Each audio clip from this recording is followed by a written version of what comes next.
Hello students, today we will discuss about the writing the mRNA sequence or coding sequence or template sequence with the help of a given sequence of strand of DNA. Okay, suppose that DNA का कोई भी strand given है, अब वो चाहे template strand हो transcription unit का या फिर कोडिंग स्ट्रैंड हो। ओके, और उसकी हेल्प से हमें mRNA या hnRNA का सीक्वेंस या स्ट्रैंड क्रिएट करना हो तो कैसे करेंगे।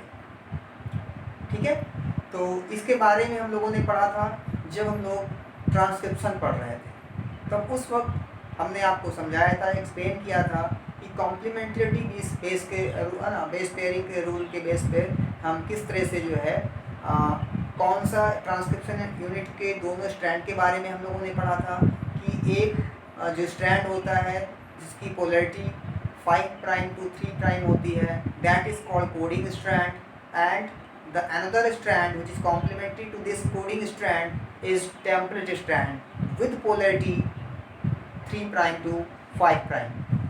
ओके, और आपने ये भी पढ़ा था कि ये जो टेम्पलेट स्ट्रैंड है यही वो स्ट्रैंड है जो ट्रांसक्राइब होता है।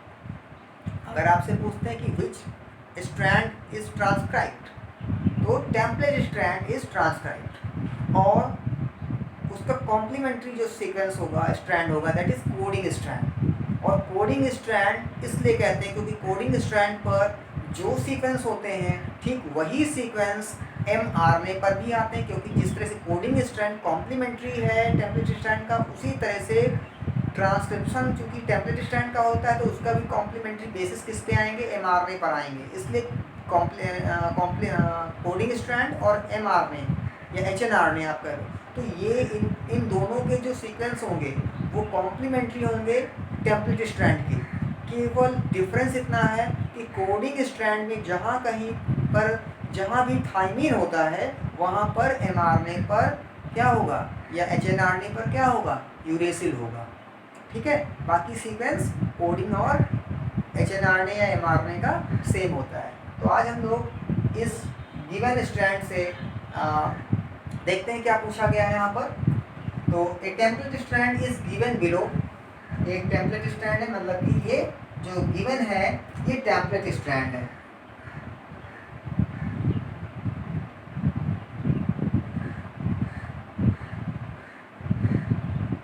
ठीक है, टेम्पलेट स्ट्रैंड है मतलब कि 3 prime to 5 prime, it is a template strand. Sequence क्या है, ATGC ATGC ATGC ATGC ATGC ATGC, यानी ये ATGC का जो सीक्वेंस है 6 टाइम क्या हो रहा है, रिपीट हो रहा है। ठीक है, 6 टाइम रिपीट हो रहा है ATGC का सीक्वेंस।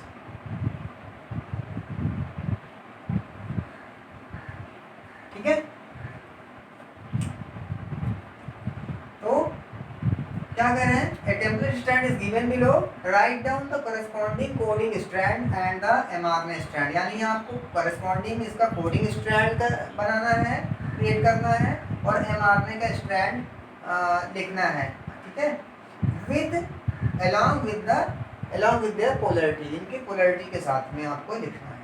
ठीक है, तो सबसे पहले हम इसका कॉम्प्लीमेंट्री सीक्वेंस बनाएंगे, स्ट्रैंड बनाएंगे, and that is called coding strand. तो फर्स्ट जो होगा वो होगा कोडिंग स्ट्रैंड, जो इसका कॉम्प्लीमेंट्री होगा, मतलब कि पोलैरिटी क्या होगी 5 प्राइम। ठीक है, तो 5 प्राइम से इसका कॉम्प्लीमेंट्री बनाइए। कॉम्प्लीमेंट्री का मतलब कि जहाँ पर ये चूंकि डीएनए है, ट्रांसक्रिप्शन यूनिट मतलब डीएनए है ये, तो डीएनए पर कॉम्प्लीमेंट्री मतलब कि एडनिन की जगह पर दूसरे स्ट्रैंड पर क्या आएगा, थाइमीन आएगा। यहाँ पर जहाँ कहीं भी एडनिन है यहाँ पर क्या लिखेंगे, थाइमीन लिखेंगे, और यहाँ पर अगर थाइमीन है तो यहाँ पर क्या आएगा, एडनिन आएगा। अगर यहाँ पे जी ग्वानिन है तो उसके ठीक सामने क्या आएगा, साइटोसिन आएगा, और अगर यहाँ पे साइटोसिन है तो यहाँ पर क्या आएगा, ग्वानिन आएगा। दिस इज कॉम्प्लीमेंट्रिटी, यानी ए टी एंड जी सी को आपको फॉलो करना है। तो यहाँ पे एडीन है तो यहाँ पर क्या आएगा, थाइमीन। एक समझ जाइए, टी है तो यहाँ पर आ जाएगा एडीन, ग्वानिन है तो साइटोसिन, और साइटोसिन है तो ग्वानिन, यानी सीक्वेंस क्या आया। अब आप देख रहे हो कि यही सीक्वेंस बार बार क्या हो रहा है, रिपीट हो रहा है। तो TACG, तो यही सीक्वेंस 6 टाइम रिपीट हो जाएगा। इसका भी यहाँ पर क्या आएगा, T आएगा, यहाँ पर A आएगा, CG, तो TACG, TACG, TACG, TACG,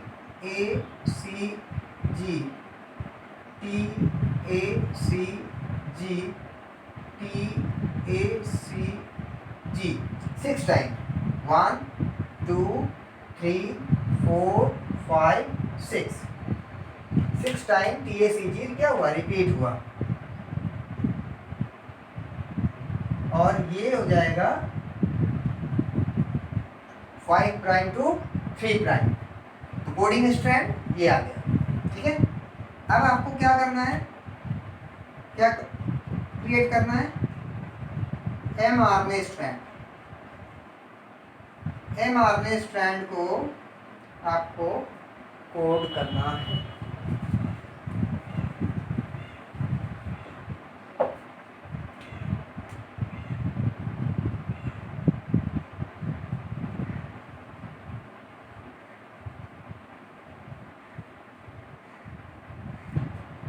अब mRNA को आपको कोड करना है, तो mRNA क्योंकि आप जानते हो कि पोलैरिटी यही रखेंगे हम 5 प्राइम टू 3 प्राइम, क्योंकि आरएनए की भी सिंथेसिस किस डायरेक्शन में होती है, 5 प्राइम टू 3 प्राइम, और डीएनए की भी सिंथेसिस कैसे होती है, 5 प्राइम टू 3 प्राइम। ठीक है, तो यहाँ पे जो आरएनए पॉलीमरेज है, ठीक है, डीएनए डिपेंडेंट आरएनए पॉलीमरेज, वो इस टेम्पलेट स्ट्रैंड को ट्रांसक्राइब करेगा, इसके प्रमोटर में बाइंड होगा और इसका ट्रांसक्रिप्शन करेगा, और इसका कॉम्प्लीमेंट्री बेस सीक्वेंस वाला आरएनए बनेगा। ठीक है, तो अब आपको आरएनए बनाना है, आपके पास टेम्पलेट स्ट्रैंड है, आपके पास कोडिंग स्ट्रैंड हो गया। अब आपको इन दोनों की हेल्प से एमआरएनए बनाना, तो सबसे इजी वे क्या है, तो आप देखोगे पोलैरिटी हम मेंशन कर लें 5 प्राइम, ओके, आरएनए भी 5 प्राइम से ही लिखते हैं, है ना, इधर ही सिंथेसिस होगी 5 से 3 प्राइम की तरफ। तो अब आप देखिए ये कोडिंग स्ट्रैंड है और हमको एमआरएनए बनाना है या एचएनआरएनए बनाना है। तो अब देखिए इस कोडिंग स्ट्रैंड में जहां पर थाइमीन है, जहां भी थाइमीन है, 6 थाइमीन है, हमें 6 थाइमीन की जगह पर 6 यूरेसिल लगा लेना है, बाकी सीक्वेंस सेम रहेगा। कैसे, देखिए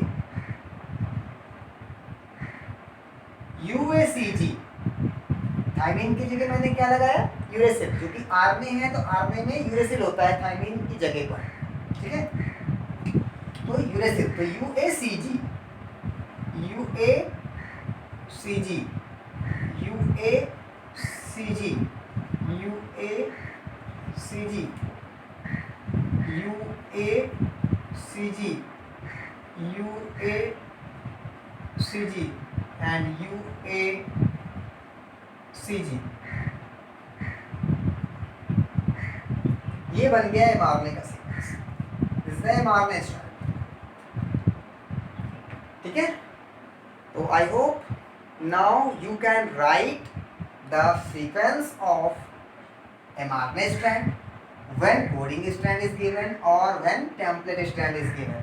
Okay, अगर कोडिंग स्ट्रैंड, अगर इसी जगह पर टेम्पलेट स्ट्रैंड की जगह पर क्या दिया होता, कोडिंग स्ट्रैंड दिया होता, और आपसे एमआरएनए पूछते, तो फिर आपको टेम्पलेट स्ट्रैंड बनाने की जरूरत नहीं थी, फिर कोडिंग स्ट्रैंड चूंकि गिवन है, कोडिंग स्ट्रैंड लिखते और बस थाइमीन की जगह पे क्या कर देते हैं, हम यूरेसिल कर देते हैं, एमआरएनए स्ट्रैंड आ जाता। ठीक है, क्योंकि यहाँ पर टेम्पलेट स्ट्रैंड दिया है तो फिर, और कोडिंग स्ट्रैंड भी आपसे पूछ रहे हैं। ठीक है, तो बेटर होगा आप ना भी दिया, ना भी पूछते आपसे कोडिंग स्ट्रैंड और आपको टेम्पलेट स्ट्रैंड देते और आपसे एमआरएनए पूछते, तो सबसे पहले सबसे अच्छा तरीका जहाँ पे गलती नहीं होगी वो यही है कि सबसे पहले आप टेम्पलेट से क्या बनाओगे, कोडिंग स्ट्रैंड बनाओगे, और फिर कोडिंग से आसान हो जाता है mRNA का सीक्वेंस लिखना, mRNA का स्ट्रैंड क्रिएट करना। ठीक है, तो इस तरह से आप इस रूल को फॉलो करेंगे जब भी इस तरह का क्वेश्चन आपसे पूछा जाए।